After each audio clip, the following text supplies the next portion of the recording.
शांति, ओम शांति, ओम शांति।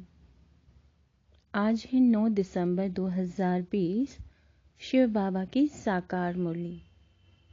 आज बाबा क्या कहते हैं? बाबा कहते हैं, मीठे बच्चे, जो संकल्प ईश्वरीय सेवा अर्थ चलता है उसे शुद्ध संकल्प व निरसंकल्प ही कहेंगे, व्यर्थ नहीं।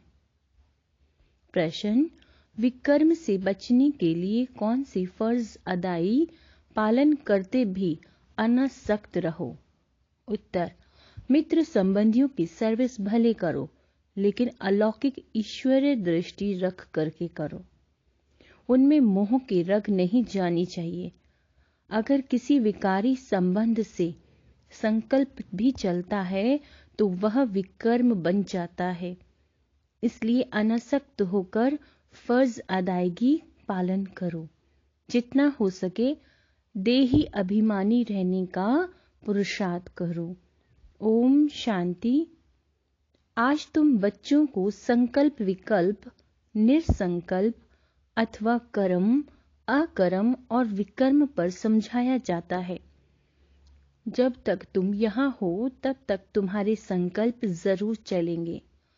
संकल्प धारण किए बिना कोई मनुष्य एक भी क्षण रह नहीं सकता।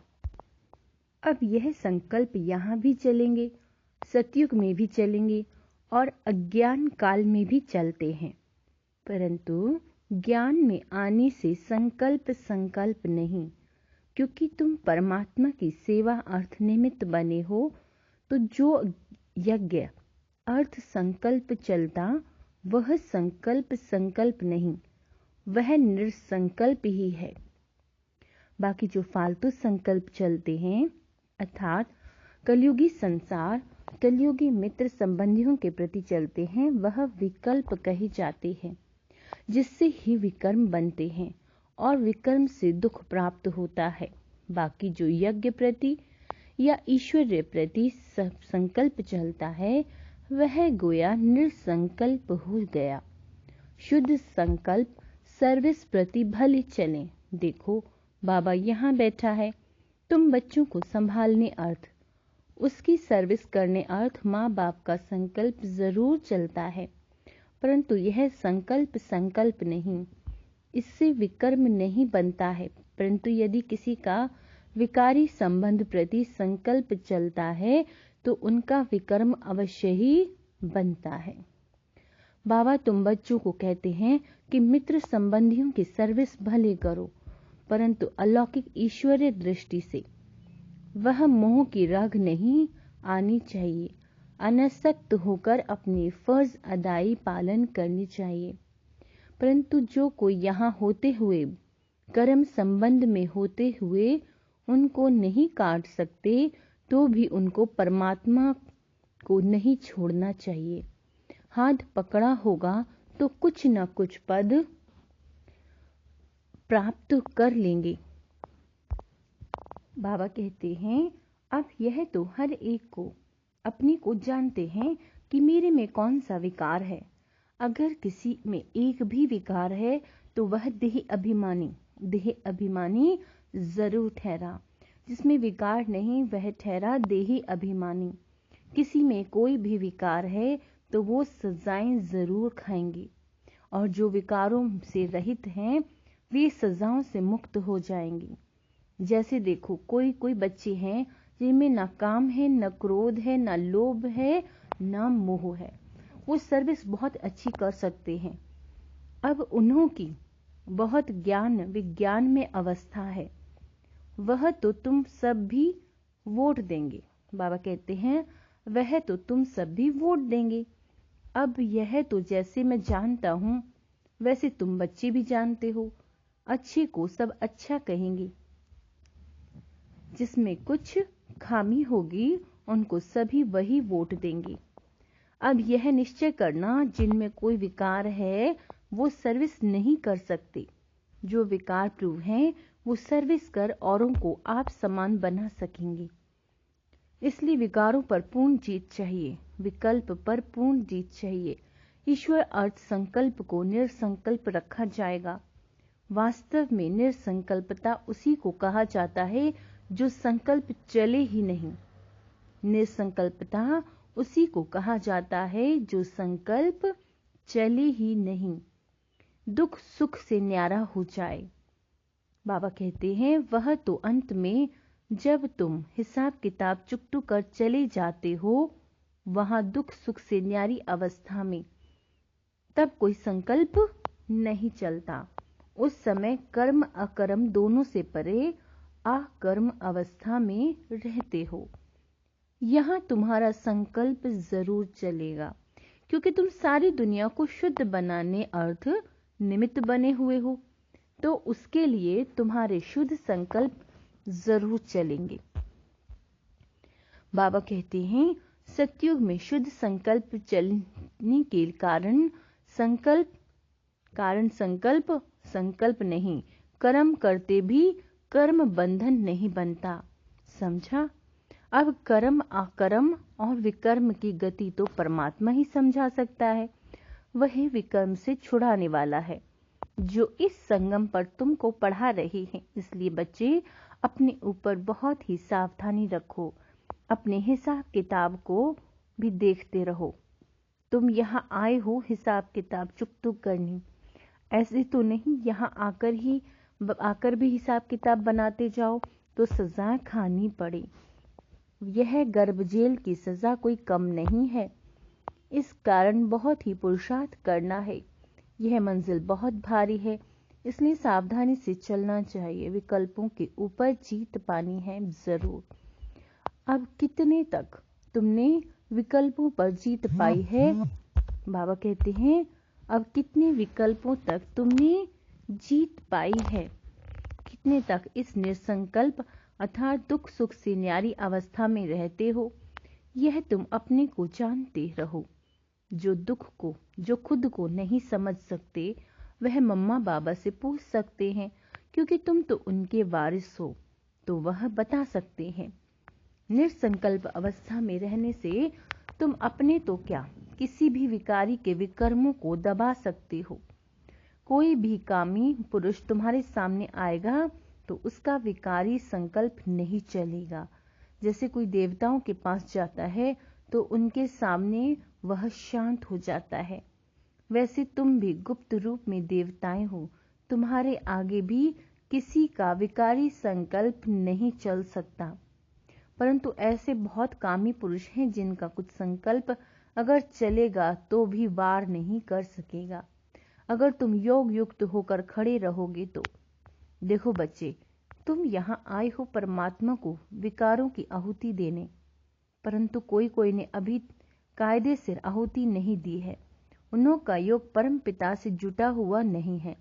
सारा दिन बुद्धि योग भटकता रहता है, अर्थात देही अभिमानी नहीं बने हैं। देह अभिमान होने के कारण किसी के स्वभाव में आ जाते हैं, जिस कारण परमात्मा से प्रीत निभा नहीं सकते, अर्थात परमात्मा अर्थ सर्विस करने के अधिकारी नहीं बन सकते। तो जो परमात्मा से सर्विस ले फिर सर्विस कर रहे हैं, अर्थात पतितों को पावन कर रहे हैं, वही मेरे सच्चे पक्के बच्चे हैं। उन्हें बहुत भारी पद मिलता है। अभी परमात्मा खुद आकर तुम्हारा बाप बना है। उस बाप को साधारण रूप में न जान कोई भी प्रकार का संकल्प उत्पन्न करना गोया विनाश को प्राप्त होना। अभी वह समय आएगा जो 108 ज्ञान गंगाएं पूर्ण अवस्था को प्राप्त करेंगी। बाकी जो पढ़े हुए नहीं होंगे वे तो अपनी ही बर्बादी करेंगे। यह निश्चित जानना, जो कोई इस ईश्वरीय ज्ञान में छिपकर काम करता है तो उनको जानी जाननहार बाबा देख लेता है। वह फिर अपने साकार स्वरूप बाबा को टच करता है। सावधानी देने अर्थ तो कोई भी बात छिपानी नहीं चाहिए। भल भूले होती हैं, परंतु उनको बताने से ही आगे के लिए बच सकते हैं। इसलिए बच्चे सावधान रहना। बच्चों को पहले अपने को समझना चाहिए कि मैं हूँ कौन, व्हाट एम आई। मैं शरीर को नहीं कहते, मैं कहते हैं आत्मा को। मैं आत्मा कहाँ से आया हूँ, किसकी संतान हूँ। आत्मा को जब यह मालूम पड़ जाए कि मैं आत्मा परम पिता परमात्मा की संतान हूँ, तब अपने बाप को याद करने से खुशी आ जाए। बच्चों को खुशी तब आती है जब बाप की ऑक्यूपेशन को जानता है। जब तक छोटा है, बाप की ऑक्यूपेशन को नहीं जानता, तब तक इतनी खुशी नहीं रहती। जैसे बड़ा होता जाता है, बाप की ऑक्यूपेशन का पता पड़ता जाता, तो वो नशा, वह खुशी चढ़ती जाती है। तो पहले उनके ऑक्यूपेशन को जानना है कि हमारा बाबा कौन है, वह कहाँ रहता है। अगर कहीं आत्मा उसमें मर्ज हो जाएगी तो आत्मा विनाशी हो गई, तो खुशी किसको आएगी? तुम्हारे पास जो नए जिज्ञासु आते हैं, उनको पूछना चाहिए कि तुम यहाँ क्या पढ़ते हो, इससे क्या स्टेटस मिलती है।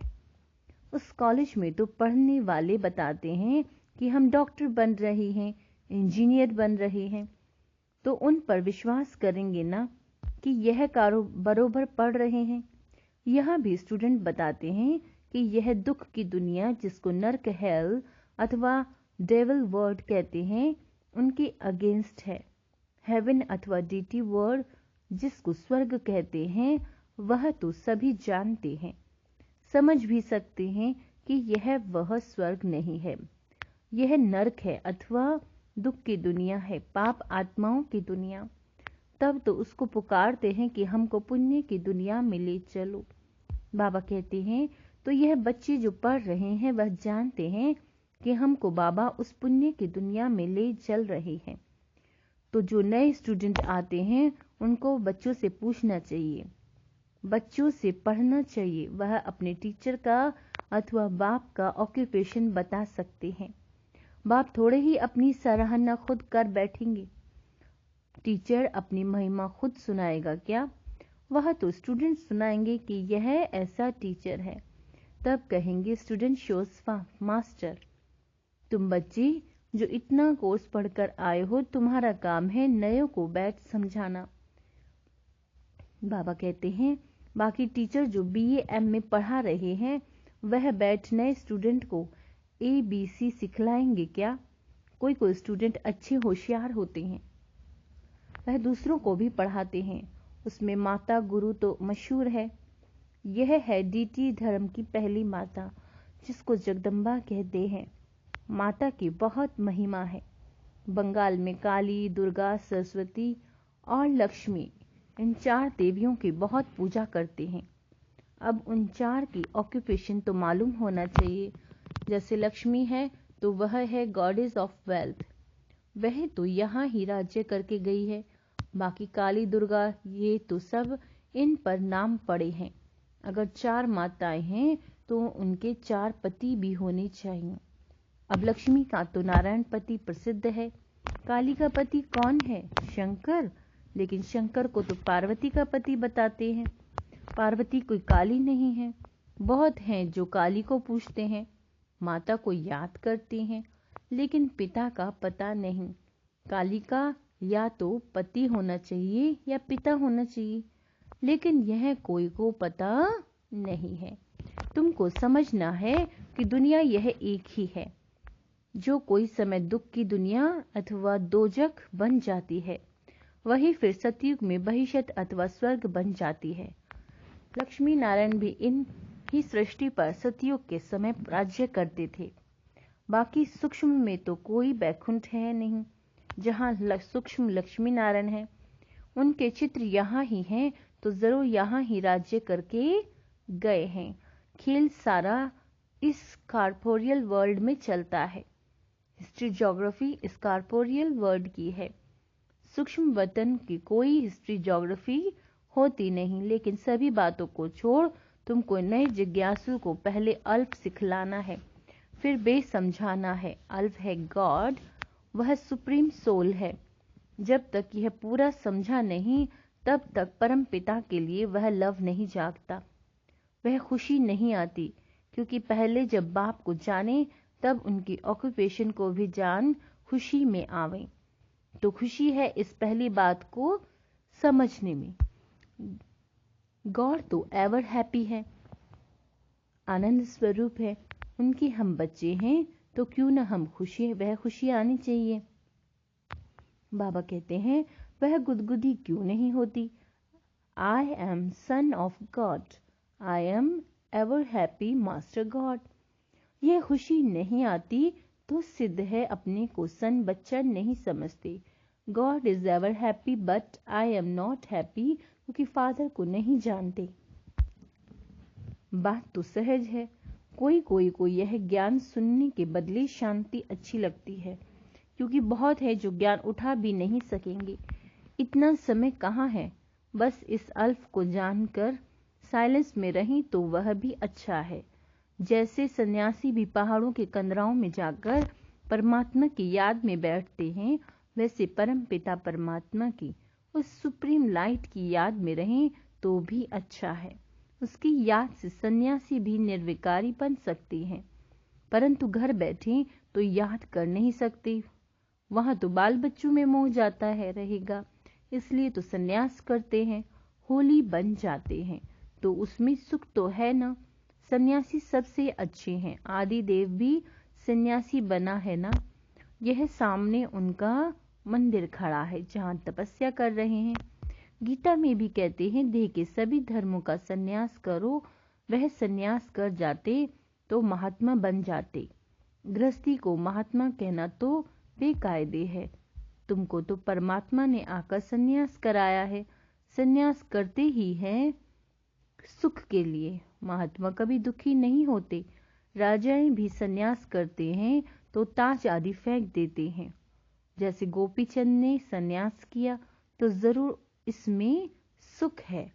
अच्छा, मीठे मीठे सिक्की लदे बच्चों प्रति माता पिता बाप दादा का याद प्यार और गुड मॉर्निंग। रूहानी बाप की रूहानी बच्चों को नमस्ते। हम रूहानी बच्चों की रूहानी माता पिता बाप दादा को याद प्यार गुड मॉर्निंग और नमस्ते मीठे बाबा। धारणा के लिए मुख्य सार। कोई भी उल्टा कर्म छिपकर नहीं करना है। बाप दादा से कोई भी बात छिपानी नहीं है। बहुत बहुत सावधान रहना है। Student shows master. जो पढ़ा है वे दूसरे को पढ़ाना है। एवर हैप्पी गॉड के बच्चे हैं। इस स्मृति से अपार खुशी में रहना है। वरदान। हर आत्मा को उच्च उठाने की भावना से रिगार्ड देने वाले शुभ चिंतक भव।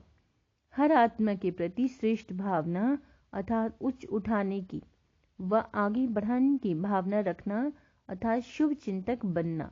अपनी शुभ वृत्ति से शुभ चिंतक स्थिति से अन्य के अवगुण को भी परिवर्तन करना। किसी के भी कमजोरी व अवगुण को अपनी कमजोरी समझ वर्णन करने की बजाय फैलाने की बजाय समाना और परिवर्तन करना, यह ही रिगार्ड है। बड़ी बात तो छोटी बनाना है। दिल शिकस्त को शक्तिवान बनाना है। उनके संग के रंग में नहीं आना है। सदा उन्हों भी उमंग उत्साह में लाना, यह है रिगार्ड। ऐसे रिगार्ड देने वाले ही शुभ चिंतक हैं। स्लोगन। त्याग का भाग्य समाप्त करने वाला पुराना स्वभाव संस्कार है, इसलिए इसका भी त्याग करो। अच्छा, ओम शांति।